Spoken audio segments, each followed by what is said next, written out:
আশা করি আজকে বক্তব্য রাখার একটা সুযোগও হয়তো আমার হবে, সেটা বলছি না। আমাদের মাননীয় অর্থমন্ত্রী যেটা বলেছেন, প্রথম হচ্ছে মাননীয় প্রধানমন্ত্রী কোনো ফাইন্যান্সিয়াল ইনস্টিটিউটের দলীয় লোক দেবেন না, যে সিদ্ধান্ত দিয়েছেন। যদি এরকমই হয় আমরা অত্যন্ত আনন্দিত এবং এটাকে আমি ধন্যবাদ জানাই। কিন্তু এখনকার গভর্নর বাংলাদেশ ব্যাংকের যিনি আছেন, ওনার একটা পরিচয় কিন্তু আছে, সেটা হচ্ছে বিএনপির যে নির্বাচন পরিচালনা কমিটি হয়েছিল, আমি কিন্তু জানি উনি এই কমিটির একজন মেম্বার ছিলেন।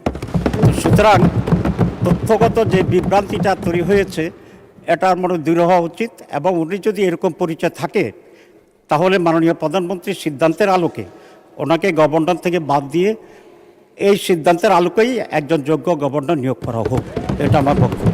ধন্যবাদ। অসংখ্য ধন্যবাদ মাননীয় উপনেতা। মাননীয় অর্থমন্ত্রী একটু বসেন প্লিজ।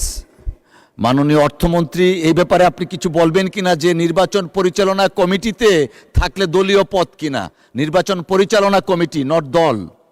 অর্থমন্ত্রী। আপনাকে ধন্যবাদ।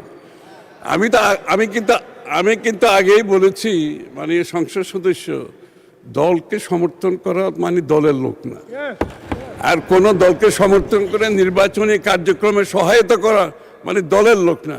নিশ্চয় আপনাদের দলের অনেক লোক আপনাদের নির্বাচনী কার্যক্রমে সহায়তা করেছেন, যারা আপনার দলের লোক না।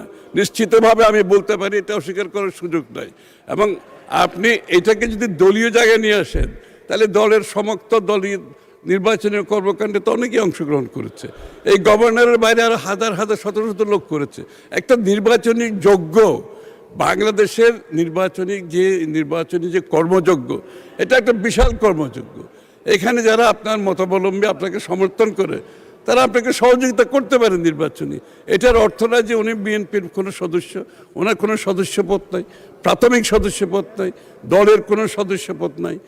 এর থেকে বেশি গেলে কোনো, আমি শেষ করি, আপনারা যদি এই স্কোপটাকে এর থেকে বেশি নিয়ে যান, তাহলে কোনো জায়গায় কোনো লোক অ্যাপয়েন্টমেন্ট দেওয়া সম্ভব হবে না বাংলাদেশে।